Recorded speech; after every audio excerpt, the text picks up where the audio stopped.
Chers amis, bonjour et bienvenue à notre rendez-vous quotidien consacré à la méditation de la parole de Dieu.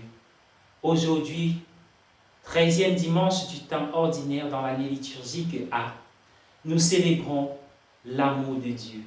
C'est le mot qui résume tout, mais ce n'est pas simplement un mot, c'est la réalité. Pas simplement une réalité, une personne, notre Dieu, manifesté en Jésus-Christ. Nous sommes invités en ce dimanche à ouvrir nos cœurs pour aimer Dieu de tout notre cœur et par-dessus toutes choses. Et c'est dans cette logique que nous sommes appelés à inviter à comprendre l'indication de Jésus, sa prescription, ne pas aimer ton père, ta mère, ton enfant, plus que le Seigneur ton Dieu. C'est encore le même Dieu qui nous dit « honore ton père et ta mère ». Mais justement, dans l'ordre hiérarchique, l'amour de Dieu est ce qui doit soutenir et sous-tendre, n'est-ce pas, l'amour du prochain, l'amour des parents et des enfants. Aimer le parent, l'enfant, au nom de Dieu, pour Dieu, avec Dieu. Parler de l'amour, c'est proclamer une victoire sur la mort. Car l'amour est la réponse que Dieu donne à la mort. L'amour signifie la vie. Dieu est la vie. Dieu est amour. Et quand nous évoquons la vie, nous ne pouvons passer outre, n'est-ce pas, la pandémie qui sévit dans le monde entier. Nous sommes arrivés à une certaine phase dans la gestion de cette crise.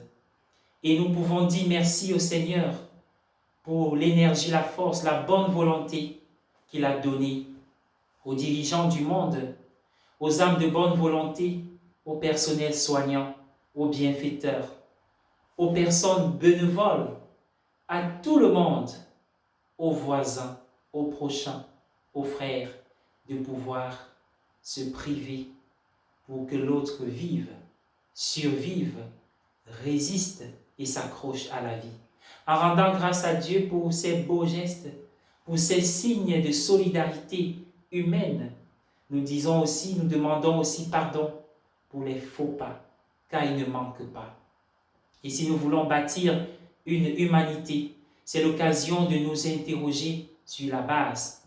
En regardant les hommes, les femmes, les enfants de ce temps, nous les voyons masqués. Le masque est la trace, le signe visible d'un sentiment, la peur. Mais la peur de quoi? La peur de la mort. Rappelons-nous que Jésus disait, il ne faut pas avoir peur de ce qui tue le corps sans tuer l'âme.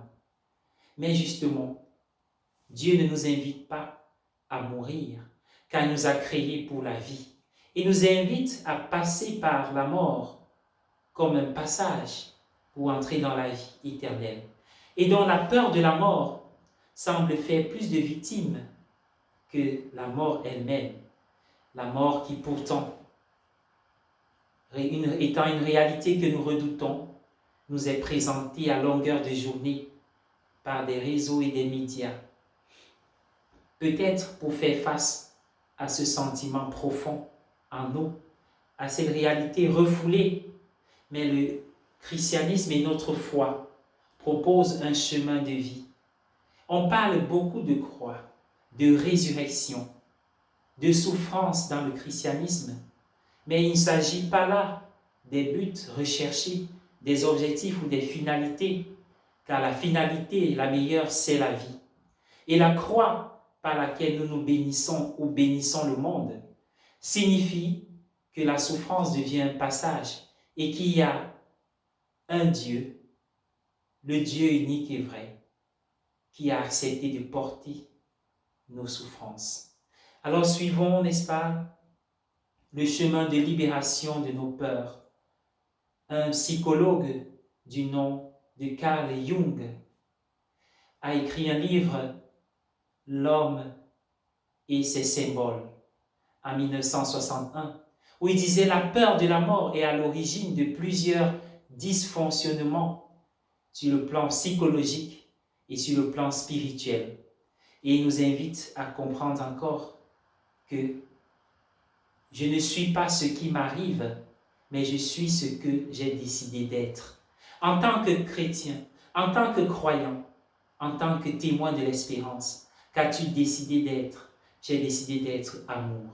Un amour qui n'est plus fermeture, égo, qui se recroqueville sur soi-même en étant présent comme but recherché et intérêt dans tout ce que je fais, mais un amour qui est ouverture, qui déborde le cadre individuel ou familial pour se déverser partout. Ainsi, bien-aimés dans le Seigneur, nous passons de l'amour éros à l'amour filia, puis à l'amour agapé, un amour qui est abandon, oblation, qui est sacrifice, oubli de soi pour le bonheur de l'autre. Mais cela demande, pour être mis en pratique, la force de l'Esprit Saint. Que l'Esprit d'amour souffle sur nous. L'amour de Dieu a été versé dans vos cœurs par l'Esprit Saint qui vous a été donné, nous dit l'Épître aux Romains. À nous d'invoquer cet Esprit. Au nom du Père et du Fils et du Saint-Esprit. Amen. Éternel notre Dieu, en ce dimanche, jour de résurrection, en ce 13e dimanche ordinaire, nous te rendons grâce pour la vie que tu nous donnes, que tu nous redonnes chaque jour. Merci pour ces espérances que tu mets en nous,